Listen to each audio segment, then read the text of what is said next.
하나님 말씀은 로마서 8장입니다.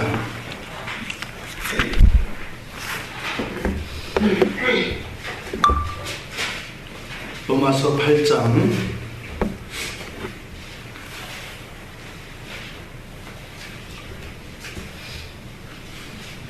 28절에서 30절까지, 로마서 8장 28절에서 30절까지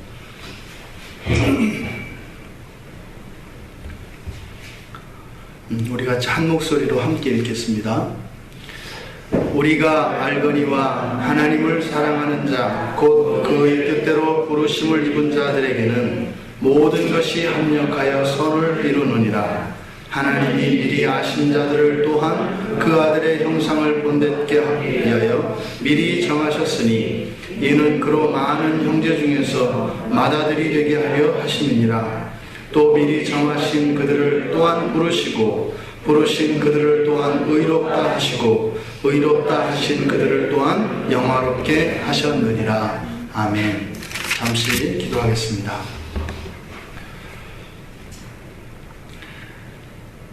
존귀하신 하나님, 참으로 감사합니다. 날마다 저희들에게 말씀을 통하여 영적인 양식을 먹여주시고, 하나님 주신 그 말씀의 은혜로 날마다 강건하여지며 새롭게 하여 주시니 감사합니다. 오늘도 하나님 말씀 앞에 섰습니다. 저희들의 마음을 열어 하나님의 말씀을 깨닫고 심겨질 수 있도록 은혜를 내려 주시옵소서. 그 말씀을 따라 우리의 삶과 우리의 영혼과 우리의 마음이 변화되어 줄 수 있도록, 그래서 그리스도의 형상을 닮아가는 저희들 될 수 있도록 은혜를 더하여 주시옵소서. 감사하며 예수님의 이름으로 기도드리옵나이다. 아멘. 합력하여 선을 이루어주시는 삶이라는 제목으로 설교하려고 합니다. 로마서 8장 1절로 이렇게 시작합니다. 그러므로 이제 그리스도 예수 안에 있는 자에게는 결코 정죄함이 없나니, 그리스도 예수 안에 있는 자에게는 결코 정죄함이 없나니. 이렇게 시작한 로마서 8장이 39절에 높음이나 깊음이나 다른 어떤 피조물이라도 우리를 우리 주 예수 그리스도 안에 있는 하나님의 사랑에서 끊을 수 없으리라. 1절과 마지막 절 같은 내용입니다. 누구도 우리를 예수 안에 결코 정죄함이 없다라고 하는 것, 죄의 효과적인 차원에서는 하나님과의 관계의 단절입니다. 그래서 죄의 문제로 시작한 이 8장 1절이 마지막 절에서 하나님의 사랑에서 끊을 수 없다라고 하는 죄의 효과, 죄의 영향력이 그리스도 예수 안에 있는 자에게는 무력화되었다라고 하는 선언으로 시작하여 그 효과에 대해서 효과를 가지고 결론을 내렸습니다. 그 시작과 끝의 중간에 있는 결론적인 내용이 무엇이냐면 바로 8장 28절의 말씀입니다.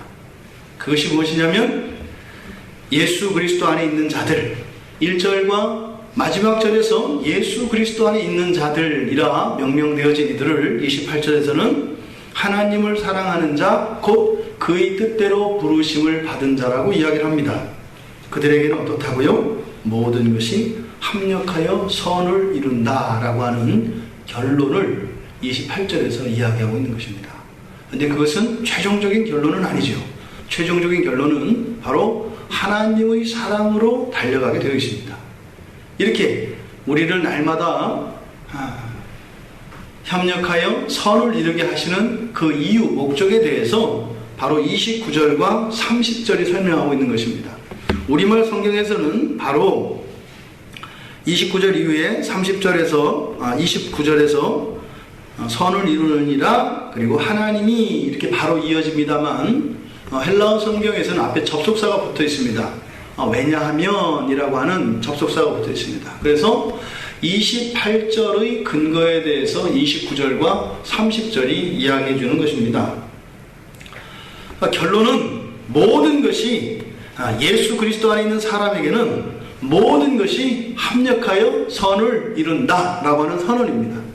근데 이것을 자칫 잘못하여 너무 낙관론적으로 생각을 해서 예수를 믿으면 모든 게 잘 된다, 끝이 좋으면 다 좋다, 무조건 잘 되고 되어 있다, 이렇게 이것을 곡해해서는 안 됩니다. 여기서 말하는 이 선에 대한 의미를 그래서 우리가 살펴보아야 합니다. 자, 그 이유로서 29절과 30절에서 나와 있는 내용들을 정리해보면, 예정하심과 부르심과 의롭게 하심과 영화롭게 하심이라고 하는 이 네 가지, 미리 아심, 그리고 예정하심, 부르심, 의롭게 하심, 영화롭게 하심. 워필드 같은 경우에는 이 5가지를요, 절대로 끊어지지 않는 5개의 고리로 이어진 금사슬이라고 이야기합니다. 보통 우리가 구원의 서정을 이야기할 때 근거구절로 삼는 것이 바로 여기입니다. 첫 번째로 그 예정하셨다는 것을 우리들이 숙명론으로 이해하는 분들이 있어요. 운명론, 숙명론과 우리 성경에서 이야기하는 예정하고는 개념이 다릅니다. 숙명론이나 운명론에서 말하는 예정은 점쟁이가 말하는 그 점을 말하는 거예요. 당신의 내일은 결정되어 있다, 당신의 내년은 결정되어 있다. 이것이 숙명론, 운명론입니다. 그러니까 성경에서 말하는 예정은 그런 의미가 아니에요. 하나님께는 모든 것이 예정되었지만 그것은 하나님의 지성에서 하는 이야기고, 우리 인간에게는요, 무한대의 경우의 수가 펼쳐져 있는 것입니다. 그러니까 하나님의 예정하심이 우리의 운명이 결정된 것은 아니다. 우리에게는 어떻게 해요? 완전히 무한대의 가능성이 열려있다, 이렇게 이해를 해야 맞습니다. 그런데 신학자들 사이에서는 이것을 운명론으로 해석하는 분들도 있어요. 그것은 소수 의견이고, 오늘 특별히 이 예정과 관련하여서 정확하게 그 예정이 무엇인지 성경이 이야기해 줍니다. 28절에서 29절을 보시면, 하나님이 미리 아신 자들을 또한 그 아들의 형상을 본받게 하기 위하여 미리 정하셨으니, 예정을 얘기해요. 무엇이 예정됐다는 거예요? 바로 하나님 아들의 형상을 본받도록 예정되어 있다, 이 말입니다. 지금 우리말 성경에서는 이렇게 이어져서 이게 잘 해석이 안 되어 있습니다. 그래서 하나님이 미리 아신 자들을 또한 이렇게 해놨기 때문에 이해가 좀 잘 안 돼요. 그래서 하나님이 미리 아신 자들을, 이렇게 미리 아신 자들을 그 아들의 형상을 본받게 하기 위하여, 또한을 빼버려야 원래적 의미가 더 잘 드러납니다. 그래서 하나님의 형상을 본받게 해주려는 것이 누구예요? 하나님이 미리 아신 자들입니다. 이렇게 이것을 바꾸어 말하면, 예수 그리스도를 믿는 사람들, 예수 그리스도 안에서 거듭난 사람들, 이 사람들에게 무엇이 예정되었다는 거예요? 하나님의 아들의 형상을 닮은 게 예정되었다는 거예요. 그런데 그게 어떻다는 겁니까? 이렇게 예정되었기 때문에 모든 것이 합력하여 선을 이룬다. 이 선은 무엇이겠어요? 그 하나님의 예정하심이 반드시 성취되어진다, 이 말입니다. 두 번째 이유로, 예정하신 자들을 부르셨기 때문에. 그러니까 이 세상에 우리가 살고 교회 안에서 예수를 믿고 하는 것은 누구예요?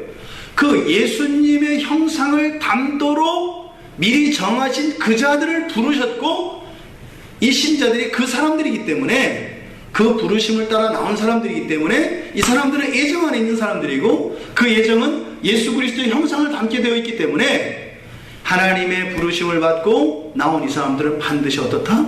예수님의 형상을 담게 되어 있다, 그 말입니다. 세 번째로 의롭게 하심이에요. 그러니까 그 사람들은 어떻다는 겁니까? 우리를 의롭게 하셨기 때문에, 의롭게 되어지는 것은 곧 예수 그리스도의 형상을 따라 닮아지는 것이니까, 우리가 노력해서 어떻게 하면 예수님을 안 닮아지고 어떻게 하면 예수님의 형상을 닮아지는 것이 아니라, 예수님의 형상을 닮아지는 그 근거가 무엇이다? 하나님께서 예수 그리스도를 통하여 우리를 의롭게 하셨기 때문에 그 의로움이 근거가 되어 그리스도의 형상을 닮아간다는 겁니다. 그 다음 네 번째로 영화롭게 하신다고 합니다.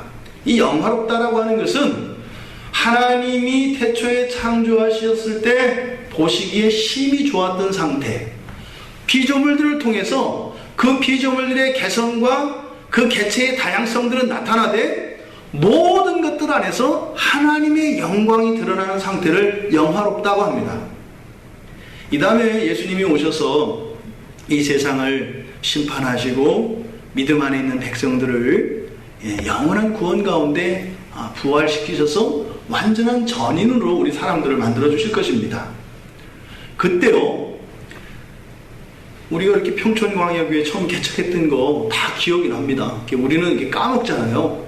그런데 영화롭게 되어지면 태중에서 내가 어머니의 뱃속에 있을 때 밖에서 다른 사람들이 했던 이야기까지 다 기억납니다. 완전히 우리가 완전한 상태가 되거든요. 우리의 인격성뿐만 아니라 우리의 존재적인 모든 것들이 완전해지기 때문에 그런 모든 기억들까지 되살아납니다. 그런데 성경에서 뭐라고 하냐면 그날에 가면은 서로 아내도 없고 형제 자매도 없고 그 결혼에 대해서 이야기할 때 성경에 보면 그렇단 말이에요. 이 세상 사는 동안 있었던 모든 것들의 연속성이 있고요, 또 한편으로는 불연속성이 나타나요. 성경 안에서는. 그러니까 어떤 것은 계속 이 역사성, 시간성이 계속되어지는 것 같은데 또 어떤 내용을 보면은 완전한 단절이 나타나거든요. 그것이 무엇이냐면 의미의 변화입니다. 우리의 이런 일상과 이런 삶들이, 삶 속에 있는 이런 삶의 법칙들과 이런 것들은 지켜질 겁니다. 그런데 의미가 달라져요. 그때는 의미는 오직 하나님을 영화롭게 하는 그것 하나만 의미가 됩니다. 나머지는 존재가 됩니다. 지금 여러분들이 서로를 바라볼 때 서로에 대한 인식이 있잖아요. 이런 편견도 있고 또 감정도 있고 기억도 있고 이렇지 않습니까?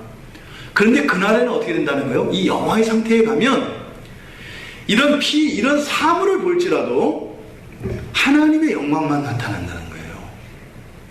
해를 봐도 하나님의 영광만 나타나요. 풀잎을 봐도 하나님의 영광만 나타나요. 집에 들어가겠죠. 집에서 잘 겁니다. 아내도 있을 거고요, 자녀도 있을 겁니다. 근데 아내를 보고 남편을 보면 거기서 무엇이 나타나요? 하나님의 영광만 나타날 것입니다. 완전한 상태가 되어지죠. 이것이 성경에서 이야기하는 영화의 상태입니다.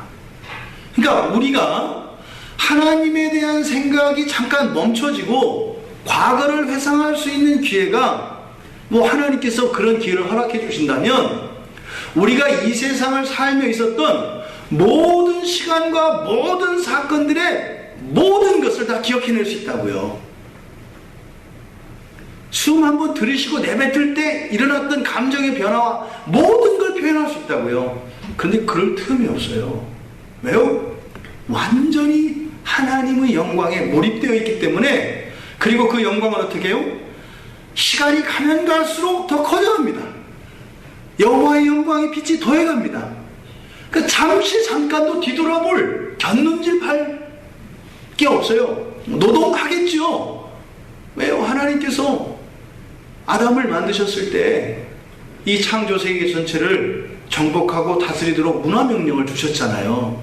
우리는 그렇게 세상을 다스리면서 살아갈 거거든요.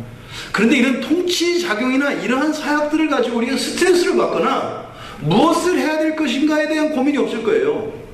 하나님이 우리 인간에 주신 그러한 탁월한 능력을 가지고 모든 것을 다 하나님의 뜻 안에서 다스려갈 겁니다.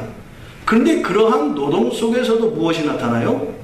오직 하나님의 영광만이 의미가 된다는 말이에요.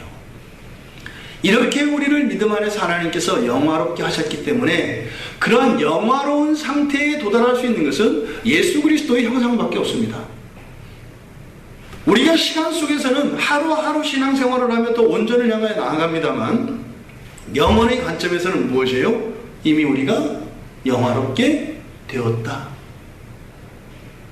시간적으로는 영화롭게 된 것이 미래의 사건입니다. 그런데 현재의 삶 속에서는 무엇이에요? 이것이 더 과거 사건입니다. 먼저 이루어진 일입니다. 영화롭게 되었기 때문에 현재에서 그 영화로운 영화의 상태로 나아갈 때까지 흔들림 없이 모든 것이 합력하여 선을 이룰 것이다 라는 것입니다. 여기에 이제 이단들이 여기에 토를 다는 거예요. 아무렇게나 살아도 되겠네? 이런 질문 자체가 어불성설이죠. 거듭난 사람이 아무렇게나 살 수가 없어요. 어느 것이 빛된 것인지 어느 것이 어둠에 처하는 것인지 알기 때문에 그 아무렇게나 하는 것은 빛을 향하여 나아가는 모든 시행착오와 그 하나님의 예수 그리스도의 형상을 닮아가고자 하는 소원을 이루어가는 과정 속에서 이런 시험에 들고 시행착오와 정욕에 끌려서 하는 이런 모든 것들을 의미하지 거기에서 벗어날 수 있는 가능성에 대해서 이야기하는 것이 아니다 이 말입니다. 지금 여기에서 이야기하는 것은 바로 구원받은 자들에게 확정되어진 예수 그리스도의 형상을 담기로 예정되어진 것을 전제로 우리들의 살아가는 신앙생활이 우리의 인생이 어떠한 것인가를 이야기해주고 있습니다. 28절을 중점적으로 살펴보겠습니다. 우리가 알거니와 라고는 이 말, 우리가 알거니와, 이때 우리는 누구겠어요? 로마교회에서 이 편지를 받고 있는 수신자들입니다. 그러니까 뒤에 있는 내용들 뭐예요? 하나님을 사랑하는 자 곧 그의 뜻대로 부르심을 입은 자들. 이거는 뭐예요? 새로운 지식이 아닙니다.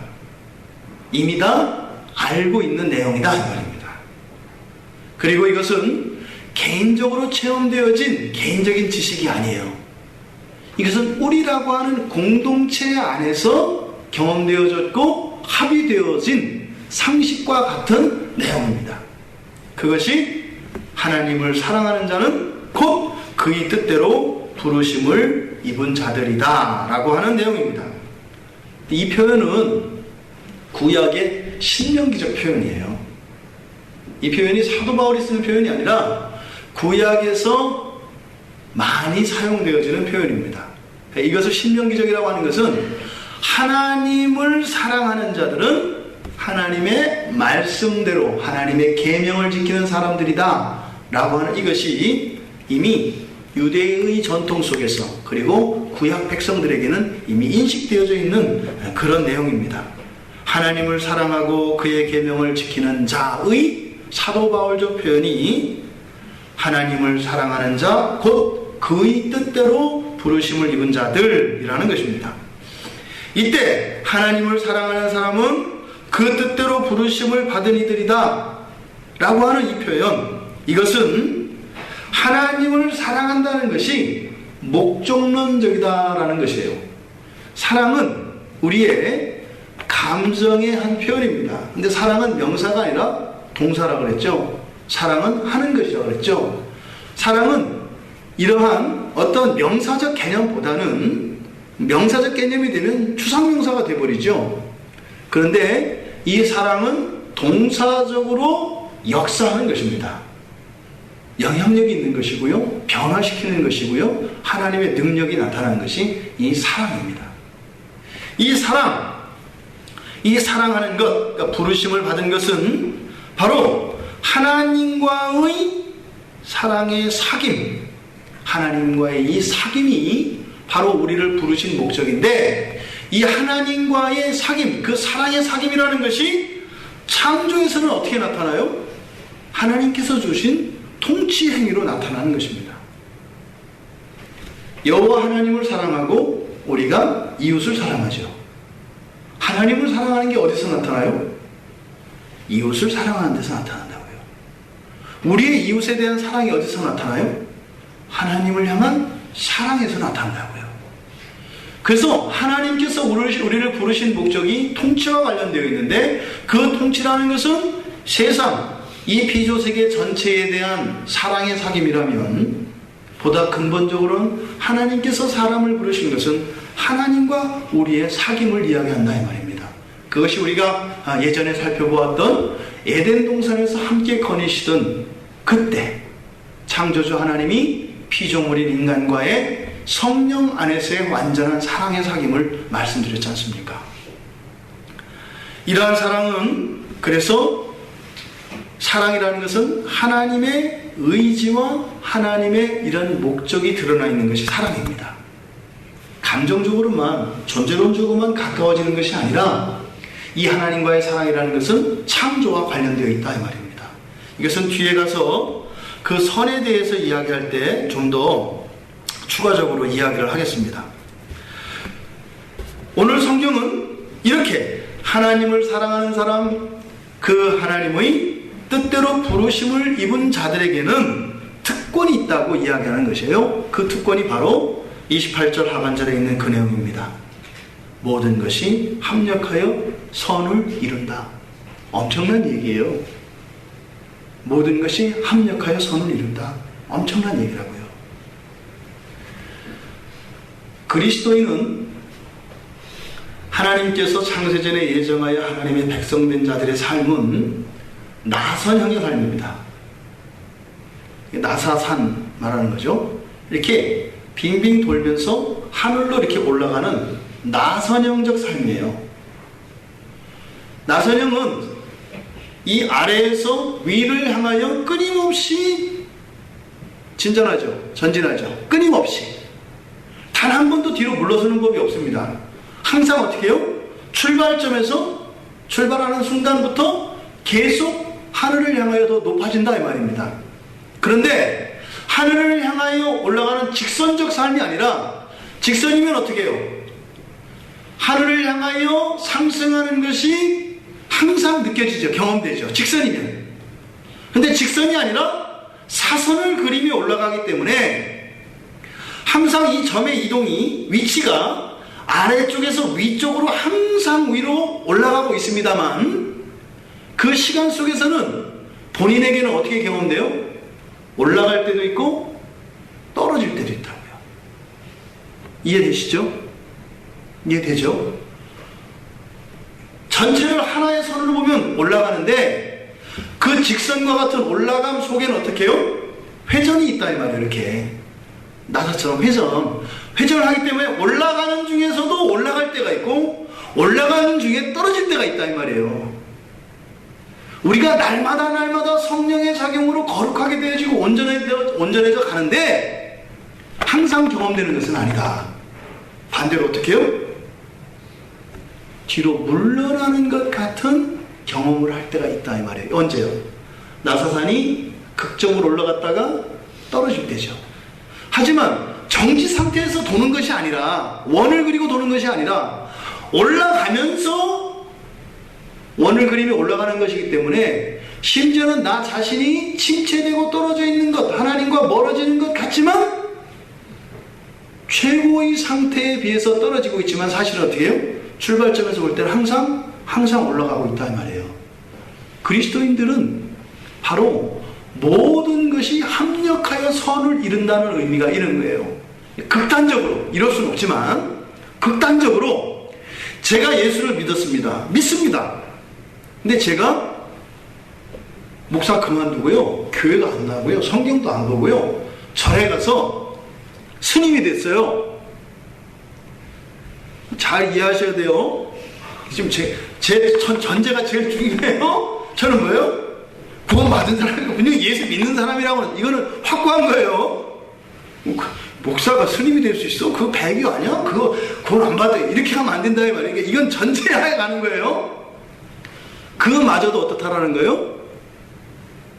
하나님을 더 알아가며 예수 그리스도의 형상을 닮아가는데 유익이 되도록 일들이 진행되어질 것이다 라는 말이다 이 말이에요. 이것이 지금 여기서 말하는 모든 것이 합력하여 선을 이룬다 이런 뜻입니다. 그럼 이 모든 것이 뭐냐? 이 모든 것이라고 하는 이 단어는 우주론적인 측면에서 생각할 수 있고요, 또 인간론적인 측면에서 생각할 수 있고요, 인간 안에 있는 이 죄, 인죄론적 측면에서 생각할 수 있어요. 모든 것이라고 할 때, 우선 모든 것을 우주론적으로 생각할 때는 하나님이 창조한 모든 피조세계, 모든 피조물을 다 얘기하죠. 그럼 하나님의 창조세계 하면 우리는 두 세계를 항상 염두에 둬야 합니다. 물질계와 영계. 그러니까 여기서 말하는 모든 것은 천사까지 포함한 거예요. 천사 안에 심지어는 타락한 천사인 마귀까지도 포함된 거예요. 그러니까 우주론적 차원에서 모든 것이 합력하여 선을 이룬다. 이것은 무슨 말입니까? 하나님의 백성, 하나님의 자녀를 마귀가 꼬드겨서 하나님을 저주하고 하나님을 떠나게 만들었어요. 그것마저도 어떻게 한다는 거예요? 하나님을 더 사랑하게 되고 예수 그리스도의 형상을 담는데 기여하게 될 것이다 이 말이에요. 끝난 게임이죠. 제 얘기가 아니라 성경의 이야기예요. 성경의 이야기라고요. 이게 죽어도 안 죽는다 이 말이에요. 죽는 것 같은데 살아나느라고 죽는 것 같은 거예요. 바로 우주론적 차원에서 그 어떤 영적 존재이든 심지어 하물며 우리가 이 세상을 살아가며 겪게 되는 모든, 그리고 심지어는 생물, 무생물을 포함한 신자, 불신자 모든 것들이 바로 우리로 하여금 선을 이루게 하는데 기여하게 될 것이다 라는 것입니다.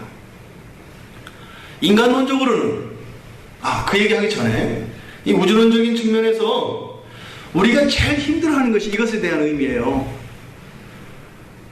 이 사람은 나에게 악이다 이런 생각이 들 수 있잖아요. 저도 그런 사람이 있단 말이에요. 이 사람하고는 상종을 안 하는 것이 나의 거룩을 유지하는데 절대적으로 도움이 된다. 있어요. 저도 한 사람이. 제가 피하는 사람이 딱 한 사람이 있어요. 제가 이제 감당 못해서 지금은 그렇게 나중에는 만날 수 있을 거라고 생각을 하는데요. 있어요. 그런데 그 사람조차도 어떻게 해요? 내가 예수 그리스도의 형상을 닮아가는데 기여하게 될 것이라는 거죠. 언제? 종말론적으로.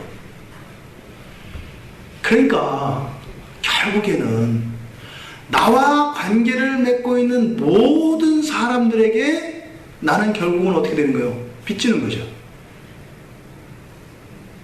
이게 가슴이 답답한 얘기가 될 수도 있어요.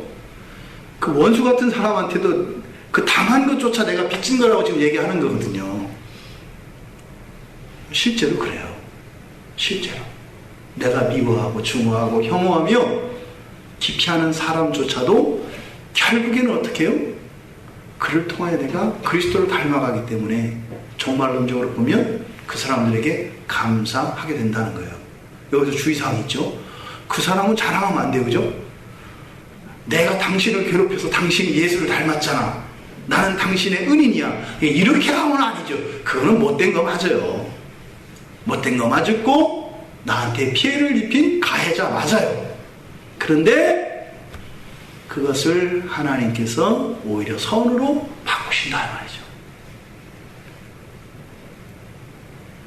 이 말씀대로라면 우리가 이 세상의 그 어떤 사람들이나 그 어떤 일들에 대해서 원망하고 핑계하고 미워할 수 없다는 거예요. 다행히 우리 모두가 그렇지 않기 때문에 위로가 좀 되잖아요. 그죠? 미워하기도 하고 원망도 하잖아요. 하지만 하나님 말씀이 그럴 필요가 없다라고 이야기를 하는 것이에요. 두 번째로 인간론적인 측면에서 모든 것이다 라고 하면은 우리 인간의 모든 것이 뭐겠어요? 영혼과 육체가 되겠죠. 영혼과 육체, 지금 이 이야기의 배경은 현재입니다.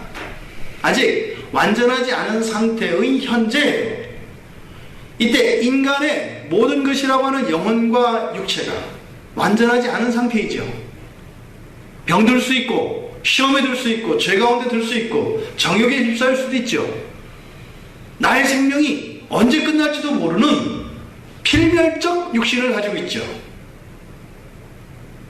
이러한 모든 단점들과 이러한 모든 죄성들과 이러한 모든 부패성을 포함해서 모든 것이라고 이야기하는 것입니다. 이 얘기는 뭐겠어요? 우리가 조바심을 낼 필요 없다 이거예요. 조바심을 낼 필요가 없다. 중요한 것은 무엇이에요? 믿음이에요. 어떤 분들이 가끔 그런 상담을 합니다. 목사님, 제가 이렇게 해야 될지 이렇게 해야 될지 어느 것이 옳은 것인지 목사님 의견을 듣고 싶습니다. 이렇게 이야기해요. 이게 중요한 것은 제 의견이 아니죠. 만약에 이분이 저에게 그것을 물어보았을 때 보다 효과적이고 보다 효율적인 것에 대해서 물어보았다면 질문을 잘못하고 있는 거죠. 정말로 이것이 하나님의 뜻에 어긋나는 것이 이 두 개의 선택지 가운데 무엇 하나가 혹시 하나님의 뜻에 거스르는 것은 아닌지를 물어보았다면 바른 질문입니다만 어떤 게 더 좋을까요? 라고 하는 이 질문 자체는 사실은 어리석은 겁니다. 왜요? 제 말은 아무 의미가 없을 것이기 때문이에요. 선택을 할 때 만약에 하나님의 뜻이 아니었다고 합시다. 기도할 때도 마찬가지예요. 여러분들이 기도 제목을 할 때 이게 정말 하나님의 뜻이 맞을까 틀릴까 고민할 필요 없다 이 말이에요. 제가 예를 들어 잘못된 기도 제목을 가지고 있어요. 정욕을 품고 정욕으로 기도를 했다 이 말이에요. 응답이 돼요 안 돼요? 성격이 안 된다고 나와 있어요. 안 되잖아요. 근데 또 인내심이 많아가지고 1년, 2년, 10년, 20년을 꼭 참고 했단 말이에요. 근데 안 되는 거예요. 그것으로 인해서 제가 손해가 될까요 안 될까요? 안 된다고 얘기하는 거예요. 안 된다고 얘기하는 거라고요. 그러니까 인간론적으로 모든 것이라고 하는 이해는, 의미는 우리에게 어떤 위로와 어떤 힘을 줘요? 망설이고 주저하고 갈등하는 시간들을 없애버려요. 즉각적인 순종을 할 수 있게 한다 이 말이에요. 믿음으로 나가게 한다 이 말이에요. 하나님 뜻이 아니면 바꾸세요. 반드시 바뀝니다. 이 말씀은 하나님의 말씀을 따라 우리가 결단하고 즉각적으로 거기에 반응할 수 있도록 합니다. 단 인간적으로 볼 때는 일관성이 없을 수도 있어요. 변덕스럽게 보일 수도 있어요. 근데 우리에게는 뭐 있어요? 사람이 일관되어야 하고 이래야 도덕적으로 인격적으로 훌륭한 사람처럼 보이잖아요. 가볍게 보일 수도 있어요. 사람의 눈에는. 하지만 하나님의 눈앞에서는 어떻다고요? 항상 선을 향해 나아가게 되어 있다 이 말이에요. 아는 사람은 알죠. 변덕스러운 것이 아니라 순종할 줄 아는 사람이죠. 하나님의 말씀 앞에 순종하는 사람이죠. 내려놓는 것이죠. 이것이 인간론적 차원에서의 영혼과 육체라고 하는 모든 것에 대한 이해가 우리에게 주는 유익입니다. 세 번째로는 선과 악이에요. 이 죄론적 관점에서 봤을 때 모든 것이다 라고 하는 것은 우리 안에 있는 의가 의로운 것, 선한 것, 반대로 악이 되는 것, 악한 것, 이런 것조차도 여러분들이 착한 일을 할 때 있고 하나님 앞에서 또 하나님 앞에서 악한 일을 할 때가 있어요. 하나님 앞에 순종할 때가 있고 불순종할 때가 있어요. 이 모든 것을 다 어떻게 해요? 합쳐서 하나님께서 선하게 사용하신다는 거예요. 여러분들 장점이 있고 단점이 있잖아요. 사람들 앞에서 장점만 얘기하고 싶잖아요. 장점만, 또 이 시대 자체가 그렇죠. 자기 PR 시대가 돼서 자기가 이렇게 좀 우월하고 잘하는 것들에 대해서 얘기하는 게 지금은 미덕인 사회가 됐잖아요. 우리 청년들 얘기하지만 얼마 안 됐어요. 이렇게 얘기된지. 이 나라, 이 사회가 자기 잘하는 거를 자기 입으로 얘기하는 게 자랑처럼 된 지 그렇게 오래 안 됐어요. 이런 얘기하면은 그렇게 그 저급한 사람이 없어요. 자기 자랑하는 거는 정말 창피한 거였어요. 그리고 바보 같은 사람이었어요. 30년쯤 됐나 싶어요. 그러니까 저희들 20대 때 농담, 개그, 유머였어요. 유머. 내가 잘하는 거를 얘기하는 거, 이거는 되게 창피한 거니까. 창피한 거를 사람들 앞에서 얘기 안 하잖아요. 근데 그때는 이게 유머였다고요. 그러니까 코미디언들이 사람들을 웃기기 위해서 내가 굉장히 잘해. 굉장히 잘하는 무엇이 있어요? 그것을 사람들 앞에 나 글씨 되게 잘 써. 내가 얼마나 잘 쓰는데 이러면 사람들이 웃었다고요. 왜요? 자기 자랑을 사람들 앞에서 공개적으로 하는 것은 되게 부끄러운 일인데 부끄러워하는 게 아니라 오히려 그것을 자랑스럽게 얘기하니까 그 실제 상황이 아니라 유머에서나 나올 법한 상황이었다고요.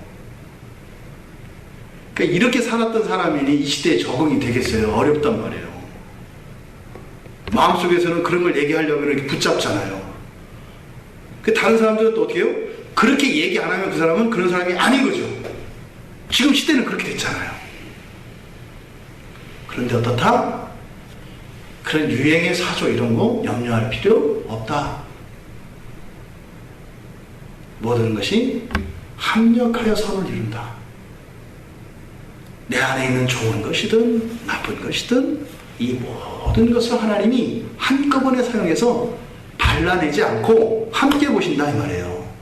사람은 좋은 것만 보고 나쁜 것에 대해서는 이렇게 피하려고 하지만 마찬가지지 않아요? 여러분들도 어떤 사람들과 사귈 때 그 사람으로부터 유익만 얻으려고 하지 그 사람으로 인해서 피해는 받지 않으려고 하잖아요. 우리들은 그런단 말이에요. 근데 하나님은요, 우리를 그렇게 안 대하신다는 거예요. 우리가 하나님을 향해서 불순종하고 오히려 정말 지독한 악으로 하나님을 대할 때조차도 하나님 것을 다 품으셔서 그 모든 것들을 합력하여 선으로 바꾸셔서 그리스도의 형상을 담게 하신다는 거예요. 그 증거가 예수님이 십자가에서 죽으신 거잖아요. 마치 독사에 물려서 독이 우리 몸에 들어갔을 때 이 독을 입으로 빨아내잖아요. 마치 예수 그리스도께서 십자가에서 그렇게 죽으신 것은 당신의 입으로 우리 몸 안에 있는 이 독과 같은 우리의 모든 피를 다 빨아내신 사건이에요. 당신의 몸으로 그 독을 다 빨아내시고 당신이 당신의 모든 피를 다 흘리신 것이죠. 그리고 우리에게는 당신의 거룩하고 순결한 피를 대신 넣어주신 거죠. 바로 이 모든 것이라고 하는 차원이 이렇습니다. 지금 이 모든 것이라고 하는 이 의미를 우리가 바로 깨달았다면 우리에게 어떤 변화가 생길까요? 주저함과 망설임이 없습니다. 담대함이 생긴다 이 말입니다. 시행착오에 대해서 조마조마할 필요 없다 이 말입니다. 근데 이것은 하나님과의 관계 속에서는 이해되어지는데 문제는 교회의 현장이에요. 교회는 하나님만 계신 게 아니라 사람이 함께 모여 있거든요. 이것은 무슨 말입니까? 우리 지체들을 향하여 우리가 어떤 태도를 가져야 하는가에 대해서 가르쳐 주시는 것이에요. 좋은 점, 나쁜 점 가리지 말고 어떻게 해요? 그 전인적 존재 자체를 받아들이고 함께 날마다 그리스도의 형상을 닮아가는 사람들인 것을 잊지 마라 이거예요. 그러면 날마다 나아지는 사람이니까 그 사람에 대해서 실망할 일이 있을까요? 없을까요? 없어요. 어차피 실망이라는 것은 존재 자체가 실망이에요. 아예 기대할 수 없는 존재들이에요. 어떤 사람도. 단지 그런 것이 있다면 속임이죠. 일시적인 것이죠. 언젠가는 그 모든 게 다 카드를 쓴 것이라는 걸 알게 될 거예요. 거저 쓴 것 같았지만 반드시 거기에 대한 대가가 따른다는 것을 알게 된다고요. 그러니까 어차피 우리는 실망적 존재들이에요. 예수 그리스도 밖에서는. 그런데 예수 그리스도를 만나는 순간 어떻게 돼요? 완전히 0%의 그런 기대와 그러한 희망이 생겨나기 시작하는 거죠. 점점 커가는 거예요. 그러면 우리가 바른 기독교 신앙을 가지고 있다면 모든 인간관계는 어떻게 되겠어요? 날마다 사랑이 커가고 더 깊어지게 되어 있어요. 이게 기독교예요. 우리가 기독교에 대한 잘못된 이해 때문에 기독교의 이름으로 우리가 갈라서잖아요. 이럴 수가 없는 거라니까요. 지금 오늘 성경은 바로 그것에 대해서 이야기를 하는 겁니다. 결국 이것을 뒤집어 보면은 우리의 신앙생활 속에서 우연은 없다는 거예요. 내 믿음이 자라고 나의 경건생활에 이런 진전이 일어나고 내가 정성을 들이고 노력하고 이런 것도 아니고, 또 우연히 정말 하나님이 이렇게 은혜를 내려주신 이런 개념이 아니라 우연히 되어졌다라고 하는, 글쎄 몰라, 나도 이렇게 하다 보니까 뭐 한 10년 20년 다니다 보니까 이렇게 됐지. 절대 그런 건 없다는 것이에요. 우연은 없다는 거예요. 지금 여기서 강조하고자 하는 것은 무엇이냐면 하나님의 주권에 대해서 이야기하려는 것이에요. 예수 안에 있는 자들에게는 하나님의 이 주권에 변함이 없다. 이것을 세부적으로 구체적으로 잘라서 이야기하고 있는 것이죠. 예정과 부르심과 칭의와 영화라고 하는 바로 모든 것이 합력하여 선을 이루게 되어지는 이유로 제시된 이것이 바로 성령의 작용이고 하나님의 은혜이기 때문에 우리의 삶 속에서 일어나는 거룩하고 순결하며 선한 것으로의 작은 진전조차도 바로 하나님의 주권으로 인해서 일어나고 있는 것이다 라고 말씀하고 계시는 것입니다. 그렇다면 선을 이룬다는 게 무엇이냐, 이렇게 합력해서 선을 이룬다는 게 뭐냐, 이 선이 뭐냐, 이 선을 우리가 성경 안에 있는 선은 그런 것이죠. 하나님을 향하여 가는 게 선입니다. 하나님을 향하여 가지 않는 것이 악입니다. 이 선을 우리의 존재와 우리의 우리가 하나님을 아는 지식을 이야기할 때 하나님의 본질에 대한, 성품에 대한 지식과 하나님의 사역에 대한 지식으로 나눠서 얘기를 해요. 이게 뭐냐면 죄로 인해서 갈렸기 때문에 그래요. 아버지는 어떻게 돼요? 아버지 다와야 되고 아버지로서의 책임과 의무를 다하고 그 아버지라고 하는 이름이 그 사람의 삶 속에, 인격 속에 같이 나타나야 되는 거예요, 원래. 그런데 죄로 인해서 어떻게 해요? 아들 같은 아버지가 있고 아저씨 같은 아버지가 있고 도둑 같은 아버지가 있고 강도 같은 아버지가 있고 진짜 아버지 같은 아버지가 있고 이렇게 나뉘는 거예요. 이게 죄로 인해서 나뉜 겁니다. 그래서 우리가 선을 이해할 때 우리는 지금 원죄 이후를 살아가기 때문에 존재론적인 선과 창조론적인 선으로 나누어서 이해를 해야 우리가 바로 이해할 수 있습니다. 그러니까 합력하여 선을 이룬다 할 때 이런 존재론적인 선을 이루고 창조론적, 기능적이고 사역적인 이러한 선도 이루게 된다 이 말이에요. 완전한 선을 말하는 거죠. 그래서 이 완전한 선을 존재론적 선과 창조론적 선으로 나눈 거다 이 말입니다. 아버지가 너무 훌륭한데 아버지로서 가정을 이렇게 부양해야 될 책임이 있잖아요. 그런 경제력이 없고 그런 책임감도 없어요. 온전한 아버지가 아니잖아요. 이 모든 것을 완전한 상태, 이것을 선이라고 말하는 것이고 나누어서 설명을 하는 겁니다. 그러니까 존재적 선이라고 하면은 피조물적 선이에요. 그러니까 하나님께서 합력하여 선을 이루게 하신다 할 때 뭐예요? 하나님이 태초에 사람을 창조하셨을 때 사람의, 아담의 완전한 상태에 있죠. 이게 지금 여기서 말하는 예수님의 형상이라고 하는 것은 인간의 존재론적 완전을 말한다 이 말이에요. 그 완전한 하나님이 태초에 창조하셨을 때 그 상태로서의 인간의 상태로 나아가게 한다. 이게 존재적 선으로 이해되어지는 겁니다. 이거를 이사야서 46장 13절에 보면 이 인간은 하나님의 영광을 나타내요. 영광적 존재예요, 인간이라는 존재가. 그래서 어떻게 해요? 누누이 말씀드립니다만 다른 동물들과 사람은 질적으로 완전히 달라요. 천사와 사람이 존재론적으로 완전히 다른 것처럼 사람과 다른 동물은 완전히 다르다고요. 제가 말하고 싶은데 말하지 못하는 몇 가지가 있어요, 목사로서. 근데 이제는 제가 말할 수 있을 것 같아요. 담임 목사가 됐으니까. 여러분들은 제 말을 따르셔야 돼요. 이게 장례에 관한 겁니다.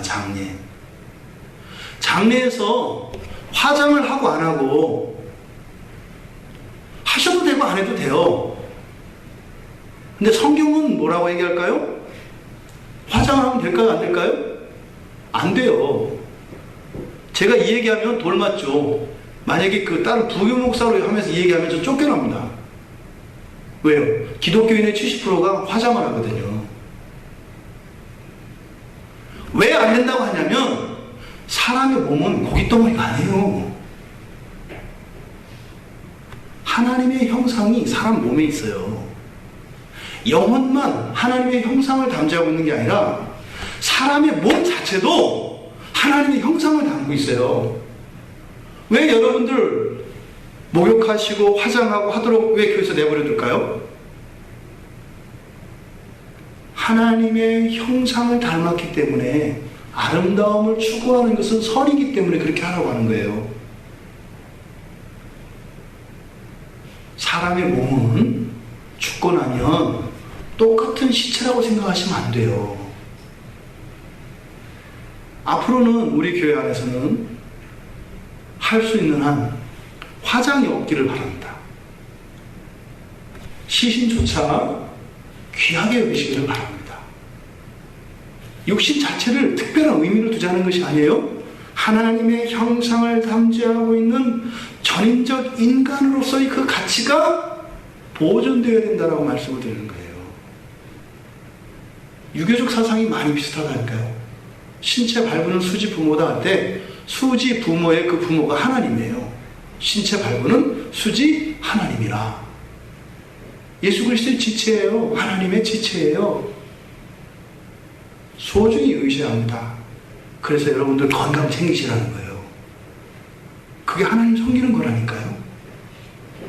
여러분 몸을 청결하고 아름답게 유지하시라고요. 왜요? 그게 하나님을 섬기는 거라니까요. 예배를 드린 것만큼이나 소중해요. 지금 이 존재적 선인 인간에 대해서 하나님은 영광이라고 이야기하세요. 나의 영광인 이스라엘 민족을 포함하지만 여기서는 한 개인도 포함되어 있습니다. 또 48장 9절에서는 내 영광을 위해 너를 멸절시키지 않겠다고 해요. 인간 존재 자체를 하나님이 멸절시키지 않아요. 왜요? 특별한 존재거든요. 모든 생명을 홍수로 심판하여서 멸절시킬 때 사람은 사람 때문에 이런 피조물들이 있는 거고요. 사람이 하나님의 영광이기 때문에 그래요. 두 번째로 창조적 선이라고 하는 것은 창조 세계에서 기능적인 측면을 이야기합니다. 그래서 하나님이 인간을 창조한 그 한목적적 선을 말하는 것입니다. 창조적 관점에서 선이라고 하는 것은. 그래서 이사야 선지자가 그러죠. 내 이름으로 불려지는 모든 자 내 영광을 위하여 창조했다고 해요. 영광이라고도 말하고 영광을 위하여 창조했다고 해요. 영광이라고 말할 때는 인간의 존재의 특별함을 이야기하는 것이고, 영광을 위하여 창조했다고 할 때는 무엇이에요? 창조적 관점에서 한목적성을 이야기하는 것이에요. 그러니까 지금 여기서 합력하여 선을 이룬다는 것은 존재론적으로도 하나님이 창조한 인간의 원형의 상태로 우리를 회복시켜가는 것이고, 또한 우리를 이 땅에 부르신 창조의 한목적적 존재로서 온전한 이 창조 세계를 정복하고 통치하도록 하는 그것의 완전함을 이루어간다라고 하는 두 가지 측면으로 우리가 생각해야 된다 이 말입니다. 여러분, 하나님께서 천지를 창조하셨을 때 다 뭐라고 하세요? 하시고 다 지으시고 첫째 날 지으시고 보시기에 좋았더라 그러죠. 보시기에 좋았더라 하지 않는 날 말씀이 한 번 있죠. 둘째 날 말씀 안 하시잖아요. 그렇죠? 하나 더 있어요. 한번 찾아보세요. 얼른 찾아보세요. 창세기 1장에서. 이건 제가 얘기하면 여러분들 까먹고요. 여러분들이 찾으면 안 까먹기 때문에 그래요.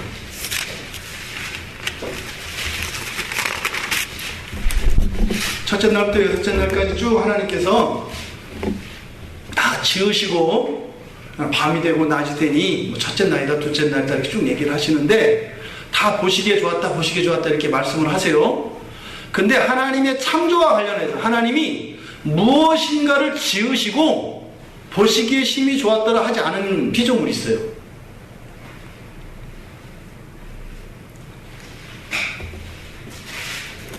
뭔가요?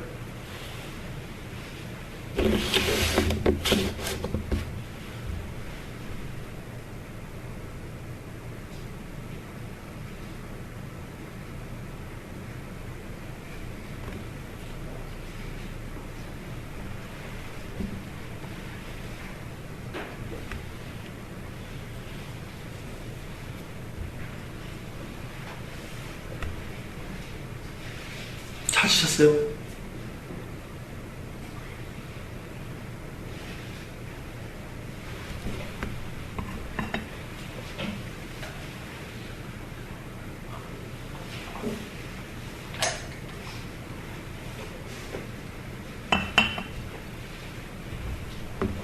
뭔가요? 예. 이상하지 않으세요?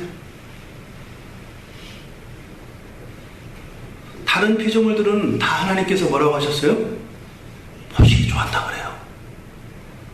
근데 사람을 짓고 나서는 그 얘기를 하세요, 안 하세요? 안 하시죠. 대신 뭐라고 하셨어요? 보시기에 좋았다고 하신 것이 아니라 사람에게는 뭘 주셨어요? 복을 주셨어요. 모든 피조물과 인간은 달라요. 존재론적 이런 탁월성이 창조 질서와 관련되어 있어요. 사람은 보기에 좋은 존재가 아니에요. 다른 사람에게 아름다움을 주는 객체가 될 수 없다고요. 사람은 나에게 있어서 아름다움이 의미가 될 수 있는 존재가 아니라고요. 동물과 식물들은, 그리고 하늘에 떠있는 해와 별들은 아름다움의 대상이 될 수가 있어요. 그것이 의미가 돼요. 그러니까 사람이 아름다움을 추구하면 돼요, 안 돼요? 왜 대답을 안 해요? 저 금방 다 얘기하고. 하면 돼요, 안 돼요? 여기서 말하는 아름다움은 외적 아름다움 뭐 이런 걸 말하는 거예요. 돼요, 안 돼요? 예? 뭐 시위하는 것도 아니고. 이거 보세요. 여러분들이 얼마나 고약한가. 성경 가지고, 아니면 나중에 다른 성경 구절 갖고 얘기를 하세요. 그 전까지는 얘기를 해야 될 거 아니에요. 돼요, 안 돼요? 안 됩니다. 안 돼요. 건강에 관심 쓰셔야 돼요. 왜요? 영혼과 육체라고 하는 전인적 이 존재론적 선에 기여해야 하기 때문에 건강에 신경 써야 된다고요. 외적 아름다움, 내면의 아름다움 이런 게 아니라. 뭐 이렇게 감동 안 오시죠? 싫죠? 하나님의 말씀은 항상 거치게 돼 있어요. 여러분들한테 이렇게 알아듣게 들리고 와! 하나님 말씀은 잘 그러지 않아요.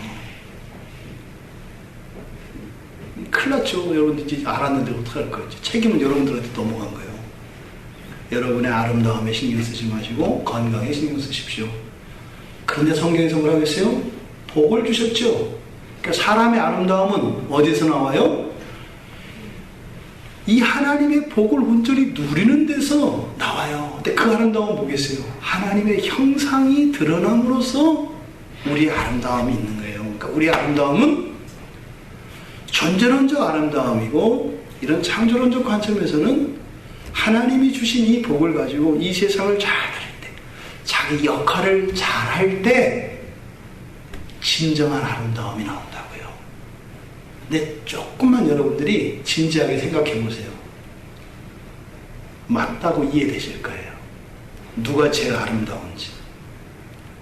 이제 아직 결혼 안 하는 우리 청년들, 이제 여학생들만 있는데, 어떤 남편이 이 다음에 굉장히 아름다운 남편이 될 것 같아요? 모델과 같이 키 크고 이목구비가 뚜렷하고, 그 뭐라 그래요? 이렇게 옷 잘 받는 사람들 뭐라 그러죠? 하여튼 뭐 그런 사람이 아름다운 것 같아요? 외모는 좀 형편없고 울퉁불퉁한 것 같지만 마음이 따뜻하고 책임감이 있어서 가족을 사랑하고 가족을 보호하고 아내들을 사랑하는데 주님께서 교회를 사랑하시는 것처럼 모든 것을 내려놓고 그렇게 아내를 사랑하고 자녀들을 진심으로 위하고 말씀으로 양육하는 그런 남자가 아름다운 것 같아요? 아니면은 밖에 나가면 다른 사람들한테 옷 잘 입는다는 소리나 듣고 멋있다는 소리나 듣고 영화배우 같다는 소리 듣고 누가 더 아름다운 것 같아요? 결혼해보면 알아요. 여러분들에게도 이 말씀이 들려지기를 바랍니다. 복을 주셨어요. 26절에서 27절에서 보기에 좋다고 안 하세요. 28절에 가셔서 복을 주시고 창조 세계를 다스리게 하세요. 이것은 무엇이겠어요? 인간은 하나님과의 이 사귐을 위해서 만들어졌기 때문에 하나님과의 사귐은 사랑이거든요. 이 사랑은 뭐라고요? 동사적 성격이 강하다고요. 그럼 이것은 어딘가로 흘러가게 돼 있어요. 하나님과 사귀려니까, 하나님과 사귀게 되니까 피조물인데 안에 사랑이 넘쳐나니까 주체할 수 없다고요. 그래서 하나님이 사람을 맨 나중에 창조하신 거예요. 해와 달과 별과 온 우주는 여러분들이 마침 크리스마스 때 자녀들에게 깜짝 놀래켜주기 위한 선물이에요. 온 우주가. 세상 보시기에 좋은 세상을 다 창조하시고 마지막 날에 완전히 다 파티 준비를 해놓고 아담의 눈을 딱 띄워주신 거예요. 이 세상을 주실 거예요.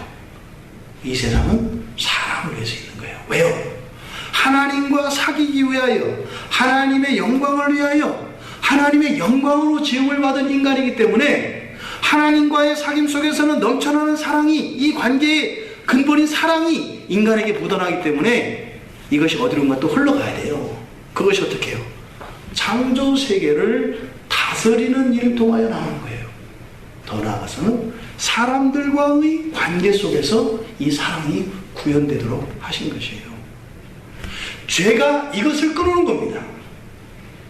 하나님과의 사랑의 사귐을 끊어놓았고, 하나님과의 사랑의 사귐을 통하여 인간의 존재적 선과 그런 창조적 선이 마음껏 구현되어질 텐데 그것을 막아놓은 겁니다. 그 결과로 자연세계와 사람들 사이에 이러한 사랑의 사귐을 단절시켜 놓은 것이에요. 예수님이 왜 오셨어요? 바로 그것을 다시 회복시키기 위해서 오신 것이에요. 이것을 우리가 구원이라고 합니다. 이것이 창조론적 관점에서의 구원이에요. 여러분들이 그래서 가장 중요시해야 되는 것은 무엇이에요? 신앙생활을 하든 여러분들이 가정에서 또는 여러분들이 사회에서 어떤 인간관계를 맺든 어떤 취미활동을 하든 어떤 일을 하든 가장 중요한 게 뭐예요? 하나님과의 사랑의 사귐이라고요. 여러분들이 신앙생활을 하고 가정에서 가족을 꾸리고 행복하게 지내도 그런 것들이 여러분이 하나님을 더 사랑하게 하고 하나님과의 사귐 속에서 오는 그런 신령한 기쁨과 은혜를 누리고 있지 못하면 아직 온전한 것이 아니라는 것이에요. 하지만 그러함에도 불구하고 오늘 로마서 8장 28절은 뭐라고 해요? 그 모든 것이 합력하여 선을 이루느니라.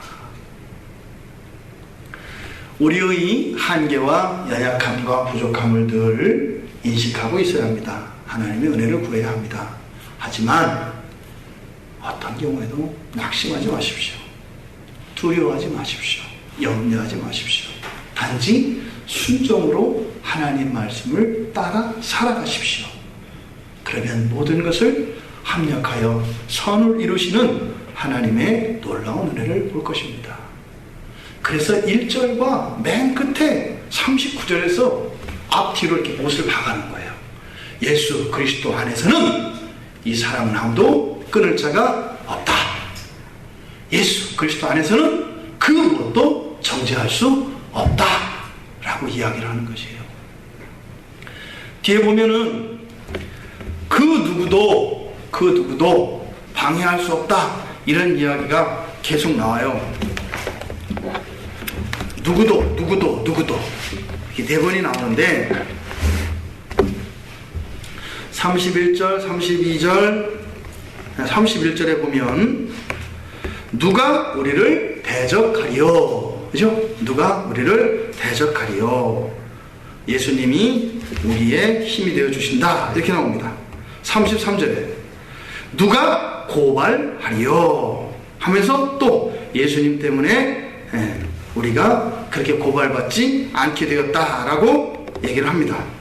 그리고 35절에 가니까 34절에서 누가 정죄하리요? 이렇게 얘기합니다.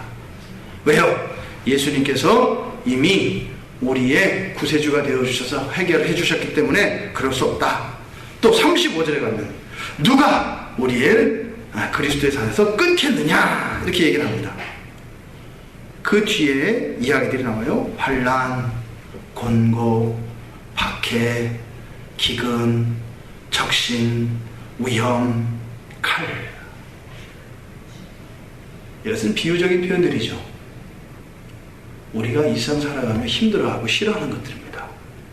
피하고 싶어하는 것들입니다. 이런 것들 때문에 우리가 신앙이 약해진다고 얘기합니다. 그렇지 않다는 거예요. 그렇지 않다는 거예요. 성령께서 여러분들을 언제나 동일하게 붙잡고 계시다는 것이에요. 우리의 마음속에 지독한 어둠이 있는 것 같은 것, 그 시간이 뭐라는 거예요? 예수 그리스도의 형상을 닮아가는 선의 과정에 있다라고 말씀을 하시는 것입니다. 38절에 가보면 내가 확신하노니 사망이나 생명이나 천사들이나 권세자들이나 현재일이나 장래일이나 능력이나 높음이나 기쁨이나 다른 어떤 피조물이라도 우리를 주 예수 그리스도 안에 있는 하나님의 사랑에서 끊을 수 없느니라. 그런데 끊을 수 있는 게 딱 하나 있어요. 여러분의 마음이에요. 여러분의 마음이 얼마나 무서운 건지 아셔야 돼요. 하나님과 우리 사이를 끊을 수 있는 건 딱 하나예요. 여러분이 하나님을 미워하는 거예요. 여러분이 마귀도 환난과 칼도 그 어떤 것도 우리를 끊을 수 없어요. 그런데 우리가 가끔 끊어지는 것 같은 건 경험하죠.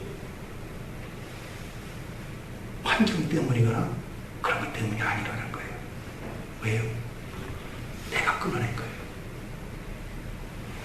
기억하시기 바랍니다. 모든 것을 합력하여 선을 이루게 하시는 하나님. 하지만 단 하나 예외가 있어요. 하나님 너무 사랑하기 때문에 윽박지르지 않아요. 윽박지르지 않아요. 그 창조주 하나님과의 사랑에서 끊어지게 하는 것, 바로 내 마음이라는 것을 기억하시기 바랍니다. 여러분이 때로 신앙 가운데에서 하나님이 안 보이시는 것 같고 하나님의 사랑이 느껴지지 않을 때 그 원인을 주변에 그 어떤 것으로 핑계 삼지 말라는 거예요. 네가 나를 미워하고 있잖아. 아무도 끊을 수 없는 그 사랑에서 이미 우리가 원죄 이후로 하나님과 같이 되었기 때문에 그 사랑조차 끊을 수 있다고 생각하고 있는 우리인 것을 기억하시기 바랍니다. 그럼에도 하나님께서는 사랑을 이루십니다. 끊어진 것을 다시 이으실 것입니다. 아픔이 있겠지만 우리가 한 달 동안 이 구원을 하나님과의 사귐이라고 하는 관점에서 우리가 성경을 묵상을 하며 하나님은 지독하게도 창조하실 때부터 지금까지 우리와의 이 사랑의 사귐을 그토록 원하시고 그것을 위하여 온 우주 만물을 창조하시고 변화시키시고 역사를 주동하여 오셨다는 것을 우리가 봤습니다. 그에 반하여 우리 인간은 끊임없이 하나님의 사랑에 배신하고 변절하고 패역한 모습으로 살아온 인간들의 모습을 우리 신앙의 선배들의 역사를 살펴봤습니다. 우리가 그 후예인 것을 기억하시기 바랍니다. 여러분, 하나님이 원하시는 그 소원을 위하여 살아가시는 여러분들 되시기 바랍니다. 종말에 있을 일들은 현재의 삶 속에서 우리를 방향을 잡게 해주고 좌절하거나 주저앉지 않도록 합니다. 하지만 하나님의 관심은 여러분들이 현재에 있습니다. 오늘에 있습니다. 지금 이 시간에 있습니다. 지금 이 시간 하나님은 억만금을 주고도 바꾸지 않으세요. 지금 이 시간 여러분들과의 진정한 사랑의 사귐을 원하십니다. 하나님이 여러분을 사랑하고 싶어 하시고 하나님은 여러분들로부터 사랑을 받고 싶어 하신다는 것을 기억하시기 바랍니다. 여러분들에게 허락한 모든 것은 그 하나님의 사랑을 경험하며 그 하나님께 대한 사랑의 고백이 되어지기를 원합니다. 이것을 산 제물이라고 하고 영적인 예배라고 하는 것입니다. 여러분의 생애가 날마다 그 하나님과의 사귐이 깊어지시는 여러분 되기 바랍니다.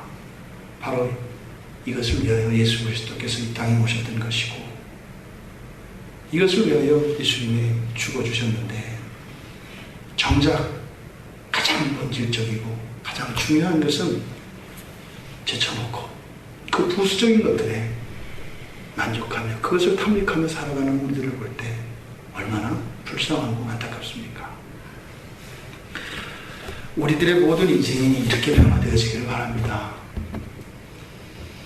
이를 위하여 우리가 서로 사랑하며 그런 사랑의 풍성함을 누리셔야 돼요. 그러지 않고서는 영적인 것들에 대한 감각과 인식들이 우리 안에 커지지 않습니다. 부부들께 간절히 원합니다. 날마다 사랑이 커가셔야 합니다. 날마다. 서로에 대한 기대감을 가져야 하고 서로에 대한 기대감을 줄 수 있어야 합니다. 한평생 동안 이대로 살아갈 것처럼 행동하지 마시고 한평생 동안 그렇게 살아갈 사람으로 생각하지 마시기 바랍니다. 나도 변할 것이고 나의 배우자도 변할 것입니다. 왜요? 우리는 하나님과의 사귐을 위하여 부르심을 받은 자들이기 때문에 이러한 사랑의 사귐을 통하여 우리의 가정이 변하고요, 이 나라와 이 사회가 변하고요, 온 인류가 변할 겁니다. 더 나아가서는 온 우주가 다 변할 것입니다. 이러한 하나님과의 사귐이라고 하는 정말 영적이고 신비한 이 주제가 우리의 신앙을 좀 살찌우게 하고 새로운 차원으로 도약할 수 있는 받침대가 되었기를 진심으로 바랍니다. 하나님을 사랑하며 하나님의 사랑을 누리며 살아가시는 여러분들 되시기를 주님의 이름으로 축원드립니다.